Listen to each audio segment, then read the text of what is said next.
Encontros ABPS. Eu sou Giovanna Trentini e junto com eles, Lúcio Ferracini, Rafaela Celentano e Gabriel Aldana, falaremos com o grupo de teatro espontâneo Iris de Azevedo. Muito bom.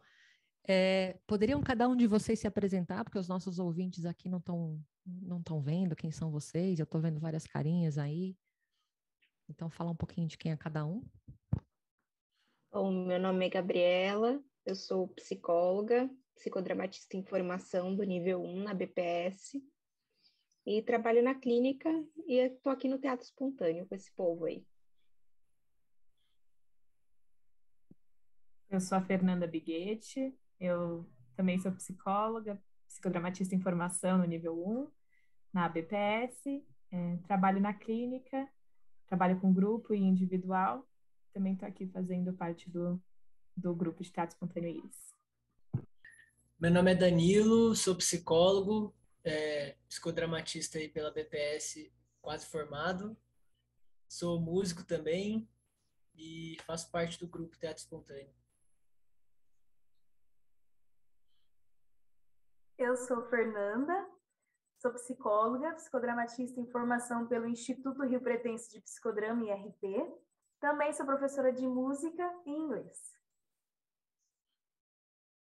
Eu sou a May, eu sou psicóloga, psicodramatista, recém-formada, com muita alegria, trabalho na clínica e com redes sociais. Muito bem, bem-vindos. A primeira coisa que eu queria perguntar para vocês é assim, por que vocês escolheram psicodrama? Começando fácil, né? Essa história.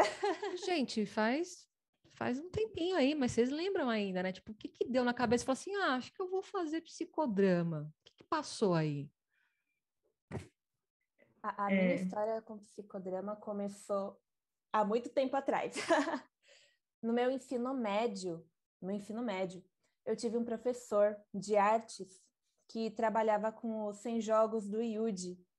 E ele sabia que eu ia ser psicóloga, e ele virou para mim e falou, você vai ser psicodramatista.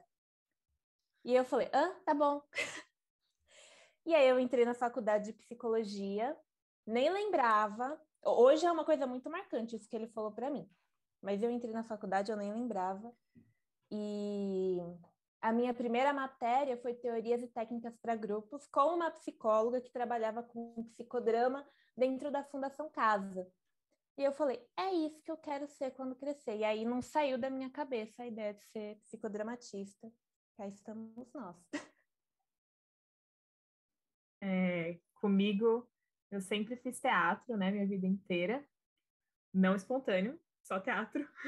E eu decidi fazer psicologia, achando que eu estava indo longe do teatro, né, e caí aqui, no final das contas. Mas eu lembro que no meu primeiro dia de aula de psicologia, uma professora chamou um psicodramatista, que era um dos professores lá do corpo docente, para fazer um jogo com a gente. E aí eu fiquei tão feliz, e naquela época eu achava que aquilo era psicologia, né? E eu falei, nossa, psicologia é incrível. E depois eu percebi que aquilo não era psicologia, aquilo era psicodrama. Então eu me reencontrei mais tarde durante a faculdade com psicodrama, inclusive com a Cida, que foi minha professora, e ali foi um reencontro de o teatro, que eu sempre amei, a fenomenologia, que eu sempre gostei também, né? Essa base fenomenológica me agrada muito, e a psicologia. Por isso que eu tô aqui. Mas alguém quer falar sobre a experiência, de como escolheram o psicodrama? A minha experiência foi bem parecida com a... posso ir, Dan? Bem parecida com a da Fê, por um lado, mas por outro não. Eu também conheci o psicodrama na faculdade, a gente fez a mesma faculdade, então eu conheci através da Cida Martins. Mas, ao contrário da Fê, que ela falou, nossa, que incrível, eu amo teatro, eu fiquei desesperada, porque eu falei, nossa, que incrível, mas eu sou muito tímida, eu odeio teatro, não gosto de nada a ver com isso. E aí foi uma confusão interna dentro de mim, porque eu não me encontrava em nada, do que eu via na psicologia, né, que a faculdade traz. E quando me apresentaram o psicodrama, eu falei, meu Deus, é isso, mas como que eu vou fazer se eu sou muito tímida, eu não tenho coragem de fazer essas coisas? E aí eu falei, eu vou ter que tentar, né? E a Cida falou, não, vai, você tem jeito. E aí eu me joguei no mundo do psicodrama e hoje eu me encontrei, eu vejo que é o lugar certo que eu tava. A culpa é da Cida Martim, é isso? Deixa eu registrar, Isso então. mesmo. Cida Martim. Isso, pode registrar. Isso aí. Eu escolhi o psicodrama por conta da experiência, assim, da coisa da vivência, né? Da intervenção, assim. No começo da minha faculdade, eu fazia parte do centro acadêmico lá da PUCamp, e aí a gente queria fazer uma intervenção com os alunos, assim, no começo da faculdade. E aí uma colega de centro acadêmico sugeriu uma professora de fenomenologia, que era a Lili, que ela era psicodramatista, para fazer essa intervenção aí no pátio e tal.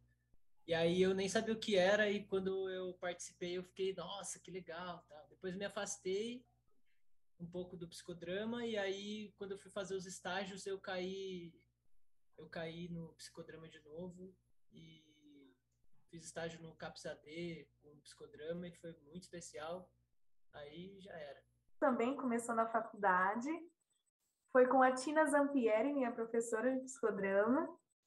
E assim, desde então, a primeira vez que eu vi, me encantei. Desde então, amo psicodrama. Não tem nem o que falar. Eu e mais uma colega de faculdade que escolhemos o psicodrama. A sala inteira não queria nem sonhar com o psicodrama. Eu era considerada louca, mas valeu a pena. Bacana, então. Bom, vou contar um pouquinho de mim aqui, só para vocês entenderem. Eu também não sou uma pessoa que entende muito do psicodrama, porque eu ainda não tinha, né, tido contato com o psicodrama e com Moreno. Estou aprendendo tudo agora, né, na BPS, e está sendo uma experiência incrível para mim. Sou da área da comunicação, né? Eu acho bem bacana o psicodrama, porque é comunicação pura. E eu gostei bastante de entender um pouquinho melhor do psicodrama, do teatro espontâneo, mas eu ainda não entendi um pouco como que funciona o teatro espontâneo. Vocês conseguem me explicar um pouquinho como que funciona, o que ele é, como que ajuda? Principalmente, só complementando o que a Giovana falou, principalmente como o teatro espontâneo, né, e o psicodrama ajudam no dia a dia de vocês, né, como psicólogos, e como que isso agrega, porque eu imagino que agrega bastante, né, a metodologia do dia a dia de vocês. Para quem não está vendo, tá todo mundo fazendo uma cara de como a gente vai explicar isso. Vai Vamos muito na fé. das palavras, né? A gente brinca que é mais vivendo do que falando, né? Para entender o que é um teatro espontâneo. Mas falando de uma experiência particular, eu acho que como agregou na minha vida, eu sou uma outra profissional, depois de ter entrado no teatro espontâneo. Eu me permiti ser mais criativa, mais espontânea nos meus atendimentos, a ser mais leve também, né? A não me preocupar tanto com o andamento da sessão, se ele está sendo exatamente como ele é, né? Porque a gente sai com muitas amarras de uma faculdade, né? Que te fala que tem que ser assim, dessa forma. E o psicodrama não, você pode criar junto com o seu paciente, né? Você tem a possibilidade de co-criar junto. Então, o teatro espontâneo me ajudou nisso, de realmente trabalhar a minha espontaneidade o tempo inteiro para poder estar ali presente com o meu paciente em qualquer circunstância.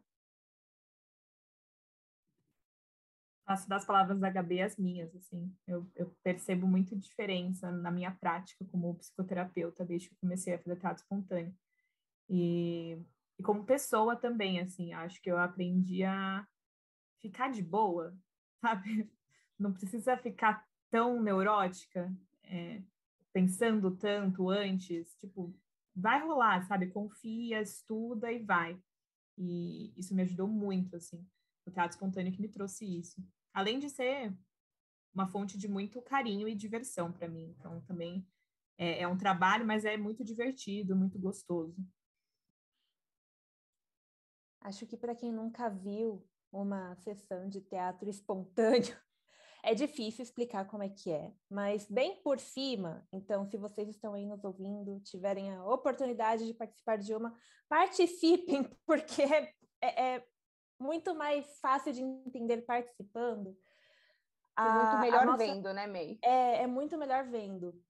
A nossa trupe veio durante a pandemia. Então, além da gente fazer teatro espontâneo, a gente faz o teatro espontâneo online. A gente vai se adaptando às janelinhas do Zoom. E nosso trabalho é recriar histórias, traduzir histórias, porque às vezes o que a gente não consegue expressar com palavra, a ação expressa muito bem, ou dá uma boa resposta. Por que eu estou falando isso? Porque eu acho que isso é uma das coisas que marcou muito no meu trabalho como psicóloga. Porque tem coisas que não é falar para o paciente, ele sabe as palavras, mas às vezes você mostra. Então, já aconteceu de ter paciente que se sente mudo, se sente calado, não consegue falar, e eu pegar uma fita crepe e pôr na boca. E ficar gesticulando como ele se sentia e falar, é isso. O paciente fala, é isso, e vira o famoso insight. Então, acho que uma boa descrição para o teatro espontâneo, principalmente do que eu levo, é que onde faltam palavras, a ação pode dizer muita coisa e ajudar a perceber muita coisa. O que mais me encanta é essa coisa de não ter fronteiras entre os atores e o público, né? É essa sintonia, sabe? É uma coisa mágica que acontece. E para mim também, em mim, mudou muito a Fernanda, sabe? Sou outra pessoa, cada dia mais. É muito bom, vale muito, muito a pena.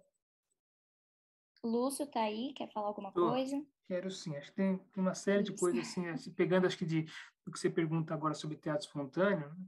Foi a primeira sistematização do trabalho do Moreno de forma mais organizada, foi o primeiro nome que ele deu, né? Quando ele começou a perceber que a gente que encontrava soluções para as nossas dificuldades em grupos, parece até que ele está falando para os dias de hoje, nessa vivência de pandemia, questões políticas, né? Só que isso ele viu no início do século passado. Ele começou a ver que algumas pessoas tinham uma fluidez, se eu puder trazer um termo mais atual, uma conexão muito maior do que com outras. Ele quis pesquisar isto. E na realidade que ele vivia em Viena, o teatro era o que seria novela para nossas mães e avós. Era algo que estava muito em pauta. Ele começou, então, a entrevistar atores. E o que o Danilo te traz, olha, é um trabalho experimental, é um trabalho que vai para a vivência, para a intervenção. Então, o psicodrama ele parte de algo que é uma análise, um diagnóstico, mas é um diagnóstico interventivo, na ação. E o teatro espontâneo foi a primeira sistematização que ele conseguiu fazer. Então, é uma forma da gente descobrir fazendo, experimentando. Tem todo um arcabouço teórico que se baseia, assim, o grupo até está falando muito da influência da fenomenologia, mas tem toda uma construção teórica que caminha também para esse processo interventivo, para uma aplicabilidade, né? Foi trazida até a Fundação Casa, né? Um espaço de reabilitação social e com diversos outros contextos, né? Mas entendo que até assim essa criação do Iris de Azevedo, que Iris Azevedo é uma das fundadoras da Associação Brasileira da BPS, ela congregou muita gente para que surgisse essa escola, né? É uma forma da gente poder estudar psicodrama fora da grade curricular. Então, eu diria que aqui é um currículo oculto, que a gente estuda, não está na nossa grade. Isso é um termo até que assim, não é meu, né, mas que a gente aprende muito também fora do tradicional, do formal. Né? É um grupo aqui que resolveu continuar estudando, experimentando e fazendo. E a gente está nessa realidade agora um pouco de migração, como a Mia até falou assim, a gente nasceu nesse ambiente online, com uma forma de dar resposta para nossas necessidades também, e estamos agora experimentando muito de como migrar isso e trazer o corpo. Então, a gente tem feito aí com máscara, com preocupação, sim, com distanciamento físico, mas começamos a ter algumas experiências também presenciais. Ou diria até melhor dizendo, até híbridas, né? O grupo se encontra presencial, está todo mundo vacinado, E a gente tem feito algumas experiências em interlocução com quem está à distância, trazendo temas que são emocionais, afetivos, sociais, políticos, né? Temas que tenham demanda para a sociedade. Que o grupo começou na pandemia, né? Até mesmo uma das participantes falou, eu acho que foi a Gabriela. E eu queria saber quais foram os desafios, assim, que vocês enfrentaram e tudo mais com a questão da pandemia, né? Trazer o teatro espontâneo para chamadas de Zoom, quais foram os desafios? Queria saber um pouquinho mais sobre isso. Antes disso, eu só queria fazer uma pergunta. Vocês já fizeram o teatro espontâneo presencial? Com o público? É o que eu ia falar. Eu acho que o desafio foi para o Lúcio. Para a gente que começou no online, foi facinho. A gente aprendeu no online. Não tinha outra Agora está referência. sendo difícil, né? Ir pro híbrido. Agora que a gente fez esses encontros híbridos, né? E é muito mais difícil para a gente fazer agora. Assim. Eu falo que também é muito mais gratificante, né? Tá perto das pessoas, mas é muito mais difícil. Então, acho que os uma desafios adaptação, ficaram... né? Os desafios ficaram para o Lúcio, que fazia teatro espontâneo presencial. Então, o desafio ao contrário, né? Como foram os desafios presencialmente? Vamos arrumar aqui. Acho que o Lúcio pode falar sobre os desafios online. Fala aí. Eu acho assim, teve desafio, mas a gente já estava um pouco mais no tema do psicodrama que é aquecido, porque nós tivemos que também aprender a usar online por conta das aulas de psicodrama. Então, já teve uma coisa prévia, que for a nossa adaptação enquanto nessa relação estudantes de psicodramas e docentes, de como é que a gente usa. E a Rafaela também teve essa experiência, participa ativamente disso, né? Assim, como é que a gente ia continuar o curso de formação em psicodrama de março de 2020 para cá, online. A gente tinha algumas iniciativas muito particulares, agora assim, de forma coletiva e 100%. Então, esse foi o primeiro desafio. A gente viu que é viável, que é possível, né? E aí, então, assim, vamos enveredar um pouco mais, vamos, então, levar o teatro espontâneo. Né? E, então, assim, a gente teve uma participação uma contribuição muito forte em 2020 da Argentina. O psicodrama chegou no Brasil na Argentina, e o online, para a nossa realidade aqui deste grupo, também chegou via Argentina, através de uma grande companheira chamada Adriana Pinteberg, que é uma psicodramatista, que já começou as iniciativas lá com o trabalho, e nós fizemos bastantes oficinas para as aulas. Então, esse caminhar já se deu dessa maneira. Agora, foi muito interessante quando a gente fez essa nossa primeira experiência presencial desse grupo, que, assim, o que eu percebia do grupo é assim, o que a gente faz com o corpo e com o outro? Porque a gente tinha uma telinha bidimensional, e agora que a gente está aqui tridimensionalmente, a gente tem pés também, a gente tem... Tudo bem que na telinha a gente podia mostrar, mas assim, ou você foca o pé, ou você foca o rosto. E aqui agora você vê tudo ao mesmo tempo, como é que a gente faz? Então, foi muito interessante quando a gente se reuniu, essa questão do grupo, assim, e agora, como é que a gente faz com o corpo? E a gente tem descoberto o que fazer com o corpo, que é integrar, né, com esse momento. E tem sido bastante rico. Né? E acho que uma outra coisa, assim, vocês trouxeram muito no início, quando foi falando sobre o psicodrama, né, os diversos caminhos. Né? A arte é um deles. Né? E vou repetir até pela fala da Gabriela, que assim, você não precisa ser expert em teatro, ou apaixonado nas artes, ou ser músico como Danilo, né? Ou ser professora de música e de inglês como a Nanda. Mas percebam que a arte se faz muito presente. Né? Os tímidos também têm vez aqui. Né? Então, não precisa, não é pré-requisito isso, não. Você tem que gostar de trabalhar com grupo, de ver importância nisto. Mesmo que você vai trabalhar individualmente, porque a gente leva o grupo para o individual. Mas a arte ajuda. E eu sou muito apaixonado por fotografia, por vídeo. Então, assim, até uma coisa que eu vou falar aqui em primeira mão, eu acabei de comprar uns microfones de lapela sem fio, para a gente experimentar no teatro espontâneo como é que é fazer movimento, né, e sair um som, porque assim, é importante que o público escute, né, escute assim, a imagem até assim, se não tiver tão boa, tão nítida, as pessoas conseguem se conectar. Agora, se o áudio não tiver, aí não tem jeito, porque não ouve, né? Então, já vai ser o nosso próximo experimento. Estou guardando chegar aqui para a gente já experimentar. Então, assim, a questão mesmo da iluminação, né? Para ficar algo que as pessoas consigam se sentir presentes e participantes. Então, tem sido muito encantadora essa aprendizagem que a gente tem obtido aí, né? Então, o desafio é o seguinte. eu queria aproveitar o gancho do Lúcio para fazer uma pergunta para vocês. Como que vocês veem o futuro do psicodrama? Porque assim, o mundo ele está em digitalização, né? Isso é inegável e é um caminho sem volta. O mundo está se digitalizando cada vez mais. Como é que vocês acham que vai ser o psicodrama no futuro e como as novas tecnologias vão poder auxiliar esse sistema híbrido? O que não pode deixar de ser presencial? O que pode ser online? Como que vocês entendem isso? Talvez o sucesso. Pode falar, Danilo. Eu ia falar que, assim, eu percebo uma diferença bem... A gente teve poucas experiências ainda híbridas e presenciais, mas a partir delas eu percebo uma diferença bem grande entre essas três formas de fazer teatro espontâneo, né? Pensando no teatro espontâneo. Na forma online, de uma maneira bem simples, o protagonista conta uma história e a gente representa essa história da forma que a gente sentiu e tal, interagindo um com o outro aqui na ação.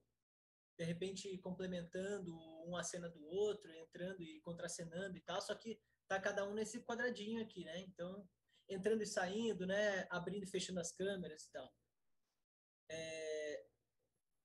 No híbrido, um pouco disso, né? O protagonista que não tá com a gente conta essa história, não tá com a gente presencialmente, mas tá assim pelo Zoom, né? Então ele conta essa história e a gente representa essa história, só que a gente tá junto. Então a gente pode interagir fisicamente também. Quando é presencial, em um desses nossos encontros, a gente fez uma cena presencial, a protagonista foi a Má, inclusive. E aí ela estava lá, então ela estava na cena, a protagonista estava contracenando também, né? Trocando de lugar e tal. Então, assim, são coisas bem diferentes. E para mim, pelo menos, foi bem desafiador, assim. O híbrido, eu acho que foi mais desafiador até do que o completamente presencial, porque tem essa coisa do protagonista estar dentro também. Então, assim, a gente não tem que fazer a experiência, atravessar a câmera e chegar na outra pessoa que está longe da gente. O protagonista está ali, então ele pode entrar na cena. O Lúcio, que é o diretor, ele pode colocar essa pessoa no lugar dela, da história dela, ou enfim.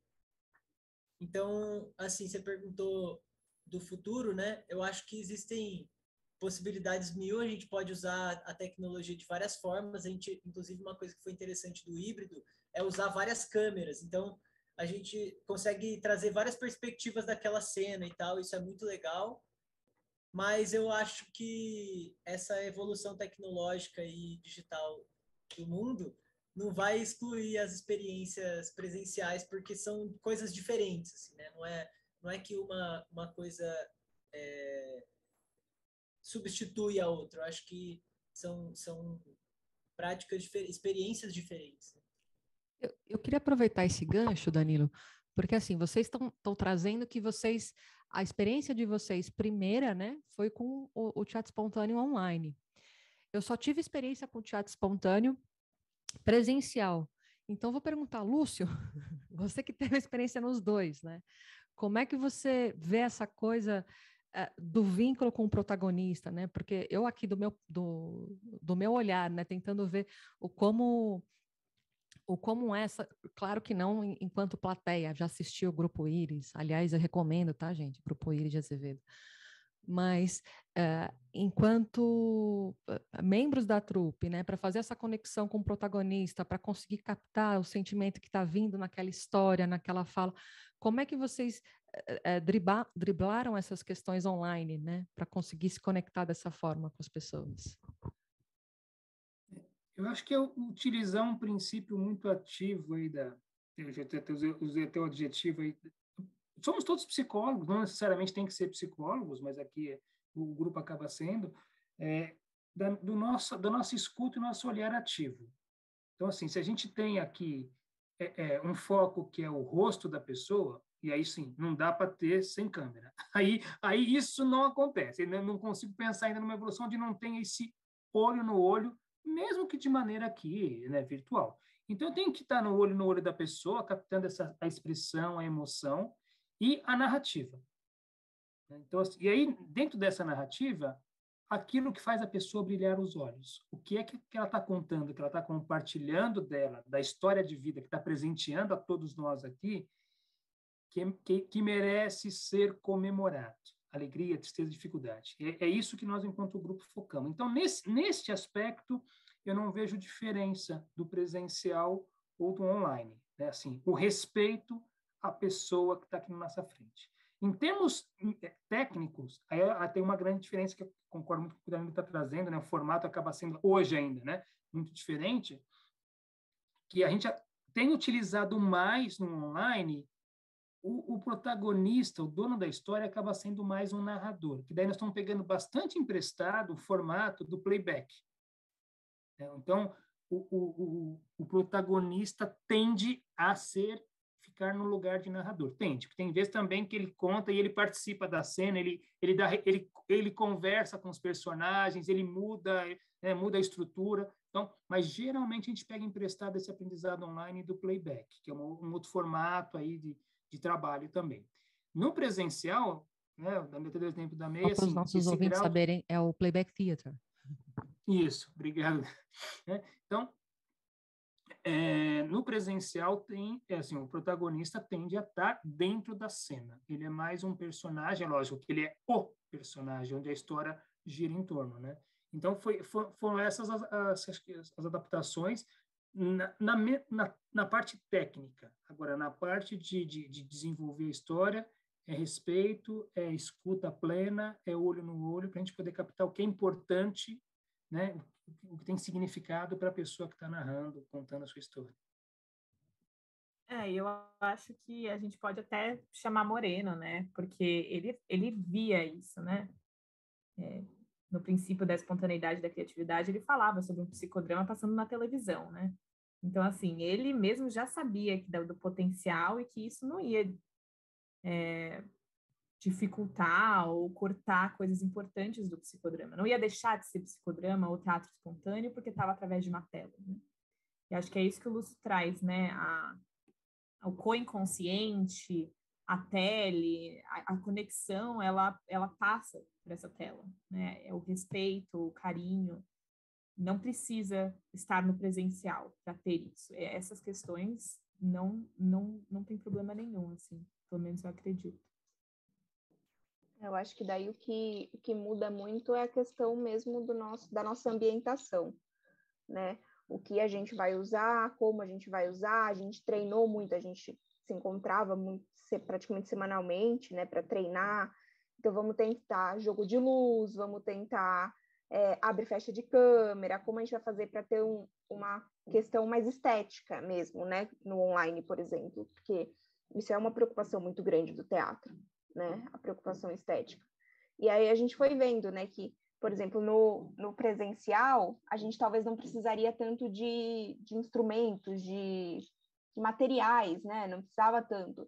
E no online, talvez sim, a gente usa muito mais, né, questão de objetos, usar coisas, folhas, desenho, a gente usa outras formas, né, de estar interagindo com o público, porque é justamente isso, a gente não tem o corpo inteiro o tempo inteiro, né, a gente seleciona o que a gente vai mostrar. Então, a gente usa mais esses artifícios e no presencial não precisa necessariamente, né, a gente consegue usar o nosso corpo inteiro de uma outra forma e estar interagindo um com o outro, então, presencial, né, sendo uma coisa mais fluida, né, nesse sentido, de não precisar tanto de outras coisas para complementar. E acho que um dos desafios, pelo menos eu falo por mim, que a gente vive nessa transição pro híbrido, é exatamente esse pensamento que sai de uma tela plana para um palco 3D. Porque antes a gente desenvolveu esse timing muito bom entre a gente, como trupe, de não precisar ficar mandando mensagem. Às vezes a gente falava, nossa, quero começar, e os demais iam organizadamente abrindo a câmera do Zoom e incluindo os objetos, e incluindo o que tinha. Só que no presencial é bem diferente trabalhar.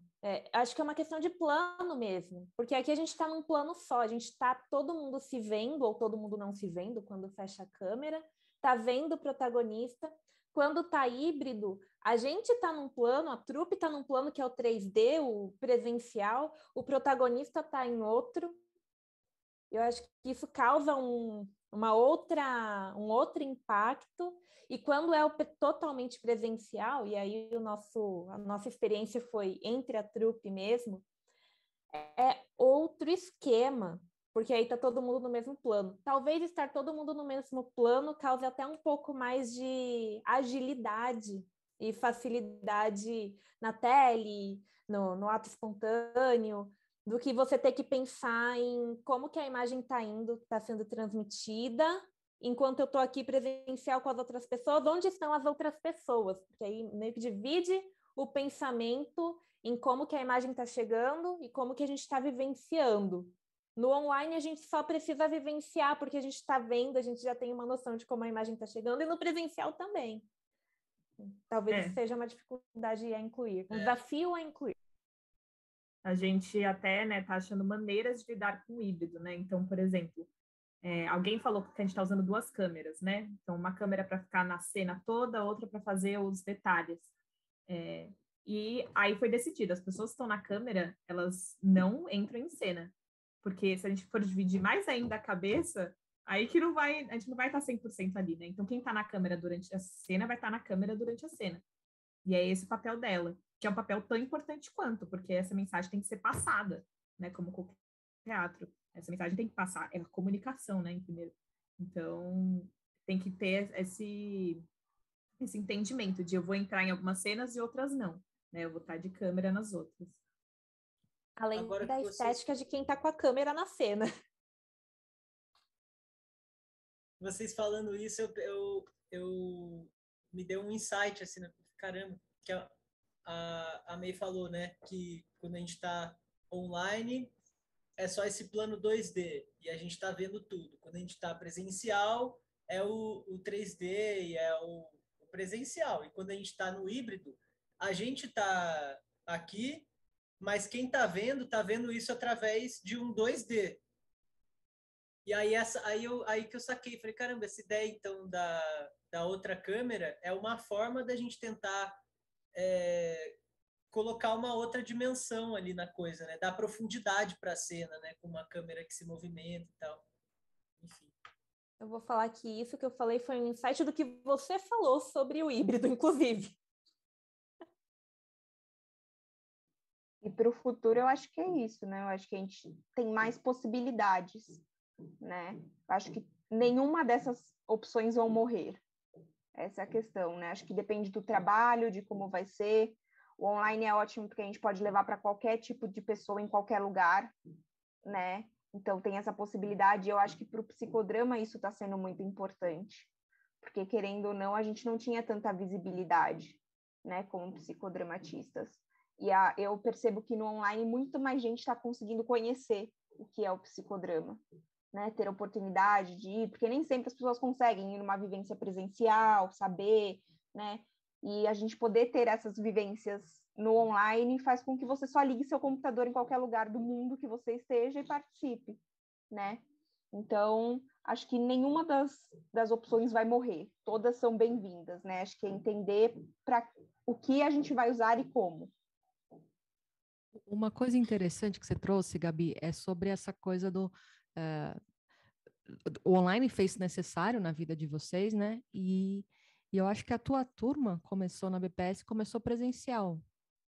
E aí virou online. Uma aula, Rafa. Uma aula presencial. May não, May você teve aula presencial. May não, ela teve. Eu tive mais da metade do curso. A gente se conhece pessoalmente, May. Pois é, Rafa, gente. Privilégios. Danilo também. Outro nível. Também só online? Danilo é da nossa turma. Danilo. Eu sou da mesma turma delas. Teve a primeira aula foi presencial e depois... A gente se conheceu um dia. Nanda, você teve aula de psicodrama presencial ou online já?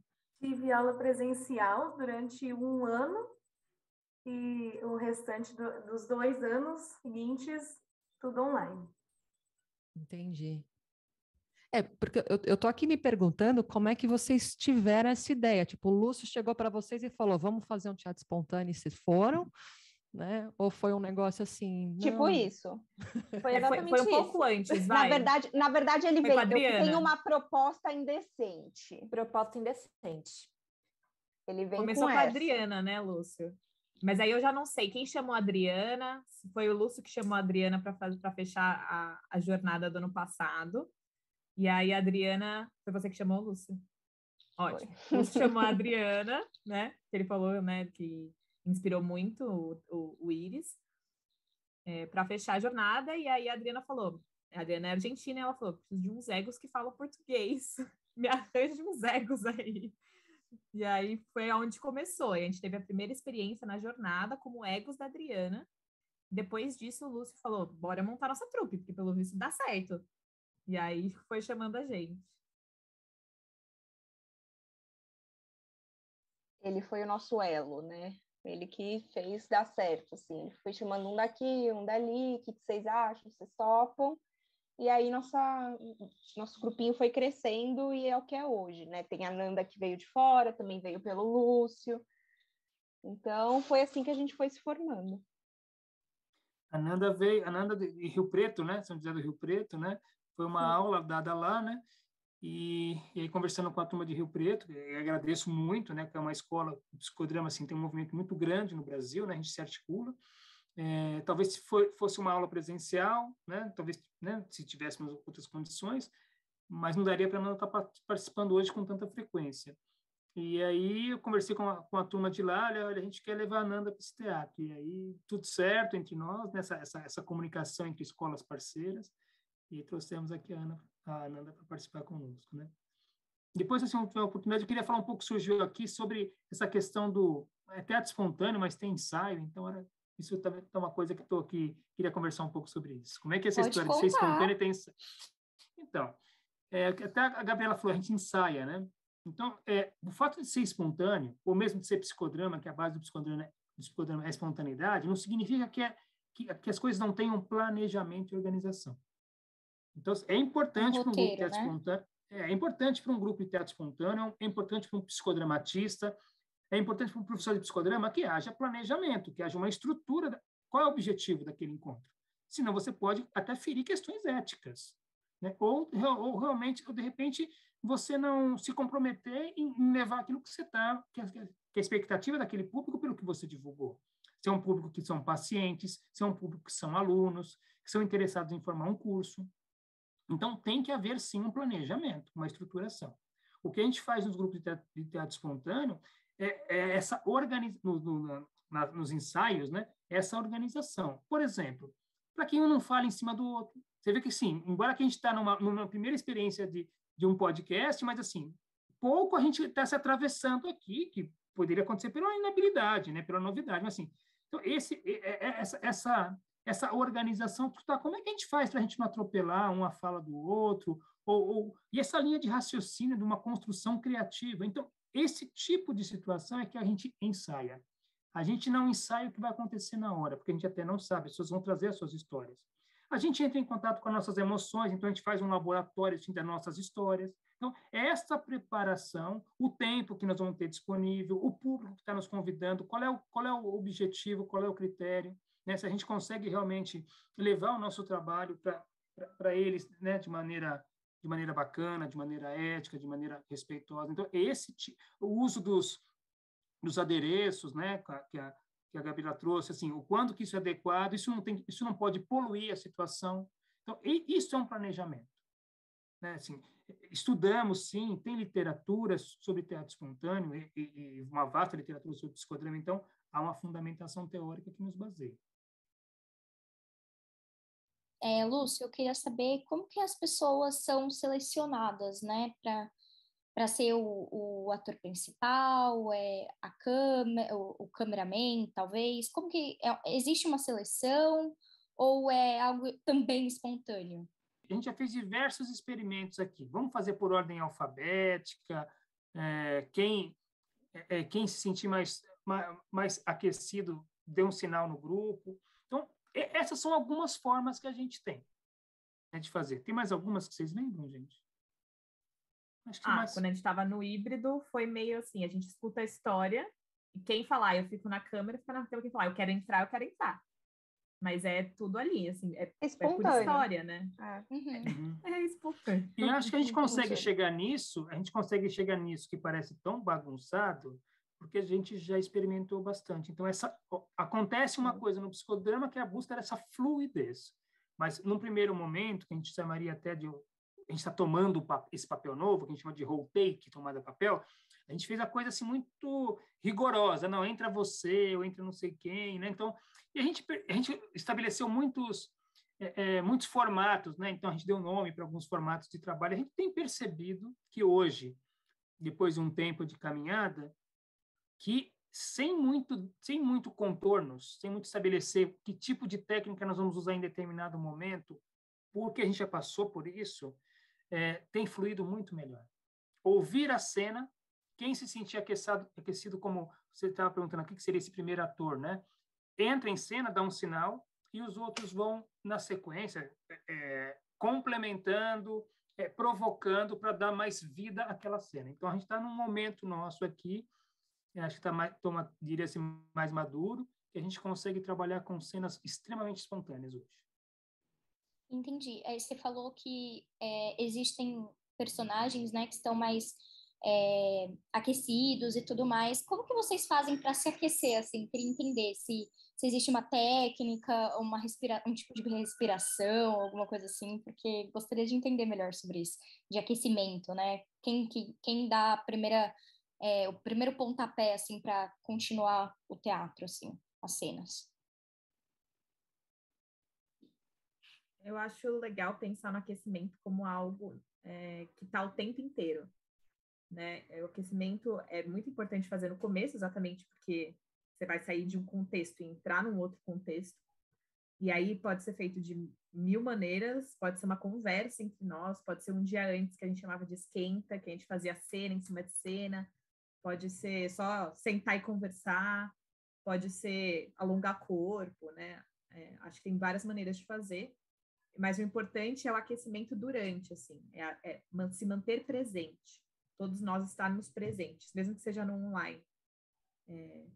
Tanto que você percebe na gente, na nossa trupe e em outras trupes, que quanto mais cenas você faz, né? Começou o evento. As últimas cenas são muito mais bonitas do que as primeiras cenas, porque a gente está se aquecendo enquanto a gente está fazendo.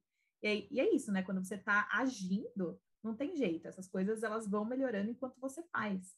A teoria é importante, mas a ação é muito mais importante nesse sentido, acredito eu. E tem uma questão de como você vai sentindo o que a pessoa fala, né? Principalmente no online, que a gente tem esse protagonista mais narrador, a gente se aquece ouvindo essa história, e com música também, que temos experts em escolher músicas excelentes que representem essa história aqui entre nós, mas nesse tempo em que a pessoa está contando, a gente vai percebendo como que isso ressoa na gente.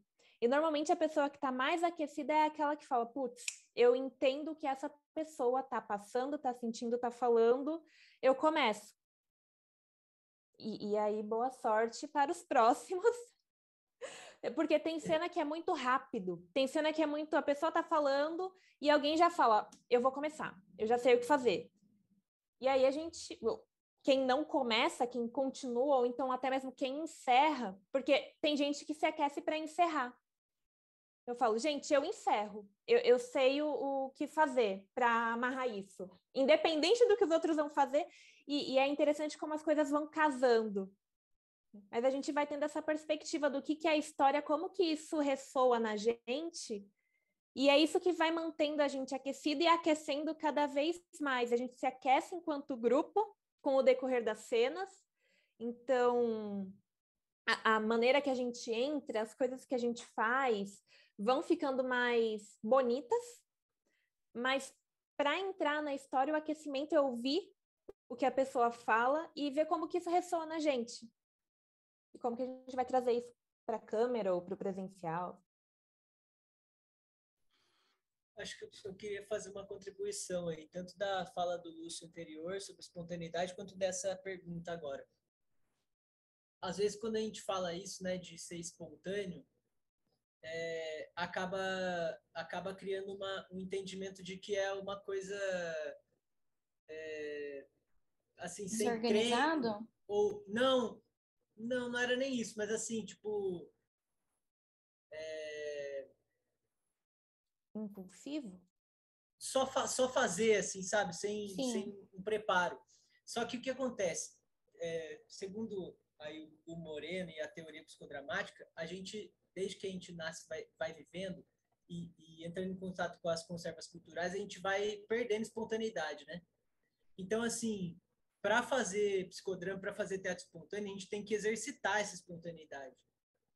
E aí os nossos ensaios, nossos momentos de estudo são nada menos do que isso, né? Nada mais do que isso, do que exercitar essa espontaneidade. Então, assim, eu posso ser muito bom de improviso, mas se eu não exercitar o improviso, eu não vou conseguir improvisar legal, né? Eu posso ser uma pessoa espontânea no meu dia a dia, mas se eu não exercitar a minha espontaneidade, se eu não entrar em contato com isso, se eu não treinar como pensar rápido e como improvisar e como ser espontâneo, eu não vou ter isso na ponta da língua, né? Até porque as coisas acontecem na hora, a pessoa conta uma história na hora, às vezes eu nem conheço essa pessoa, não sei o que ela está falando, mas de alguma forma eu tenho que pegar isso e devolver para ela alguma coisa, né? Então, o ensaio é um pouco isso, que é um pouco do aquecimento também, né? Treinar como acessar essa espontaneidade que está dentro da gente e usar ela a favor do protagonista. Muito bem, gente. Uma coisa que eu fiquei aqui pensando foi, vocês se encontraram no curso de psicodrama, né? Quer dizer, tem até uma escola de fora, mas a maior parte das pessoas da BPS, mas vocês não estão na mesma turma, né? Alguns estão na mesma turma, mas nem todos estão na mesma turma. Como é que foi para vocês se conhecerem, se entenderem como trupe? Como é que foi essa coisa que até que o Lúcio trouxe para ter essa fluidez, né? Então, esse encontro de vocês, né? Esse trabalhar junto. É engraçado você falar isso, porque acho que foi tão natural, pelo menos para mim, foi muito natural. Por exemplo, eu, a Fernanda e o Danilo, a gente é da mesma turma, né? Então a gente já se conhece mais. Mas eu nunca tinha visto a May, eu nunca tinha visto a Ju, que é a outra integrante, né? Que a gente começou com esse grupinho, né, inicialmente. E desde que a gente se conheceu foi muito natural, tanto é que a gente até brincava, né, no começo, que a gente tinha hora marcada, né, para treinar, porque todo mundo é atarefado e tudo mais. E a gente até brincava, a gente precisa de uns happy hours, né, para a gente poder se conhecer mais fora daqui, né, porque era como se a gente se conhecesse há muito tempo, mas eu não sei nada, às vezes, da vida particular da pessoa, né, a gente conversa as questões do teatro aqui. E foi muito legal como a gente foi construindo isso, eu acho. Aos poucos a gente foi tendo experiências, foi conhecendo mais e mais das pessoas foram entrando. E eu acho que a gente nunca teve dificuldade, pelo menos falando por mim, assim, de conexão, né? Eu acho que a Tele sempre estava ali com todo mundo. Eu acho que os encontros foram muito humanos. Ok, a gente estava ali com um objetivo, mas a gente não deixou de ser pessoas encontrando pessoas. E acho que todo mundo gosta muito do que está fazendo e isso ajuda bastante. E todo mundo tinha uma conexão com o Lúcio, né? Então acho que isso também facilita, dá uma amarrada. Mas a partir disso, conheci todo mundo no online e é isso, é uma pessoa. Quando a gente faz os nossos ensaios, acho que a May falou, né? Que a gente fala de vez não, acho que foi o Lúcio. Que a gente fala histórias nossas pra gente treinar também. Então, ali a gente vai se conhecendo também, né? Tudo bem, a gente tá fazendo teatro espontâneo, mas, putz, de vez em quando a gente sabe umas coisas super íntimas das pessoas que a gente não contaria numa mesa de bar, mas ali a gente tá contando e é um lugar de confiança, assim. Então, acho que isso fez com que essa sintonia fosse criando mesmo no online.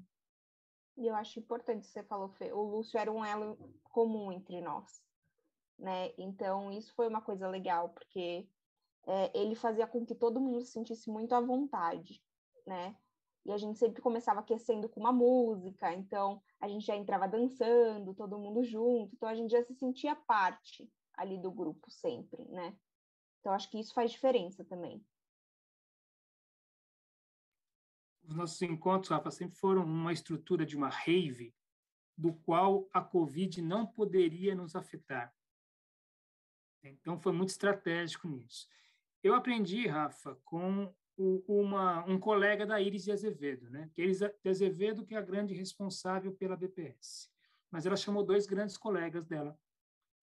Um que está conosco aqui fisicamente, que é o Soeiro, que todo mundo aqui teve contato numa das últimas jornadas, né? E um outro que já faleceu, que é o D'Alessandro. Eu aprendi teatro espontâneo com ele. E naquela época não se pensava, Giovana, nada, né, como o Gabriel perguntou, não, é tudo presencial. Nem usava esse termo porque era sinônimo de único caminho a ser seguido. E a gente se encontrava às sextas-feiras à noite. Numa época ainda pré-celular, as pessoas não tinham muito celular, não era isso assim, a gente tinha um prazer enorme de se encontrar. As aulas de psicodrama eram de terças e quintas à noite, as pessoas atravessavam seus mais diversos lugares que moravam, ônibus, metrô, carro, e tinha um prazer enorme de se encontrar às sextas-feiras ainda para fazer teatro espontâneo. Então, acho que quando a Fernanda Gabriela fala desse grupo, tem uma sacanagem sociométrica, que é uma das compreensões, acho que é uma grande compreensão teórica do psicodrama, que foi utilizada aqui.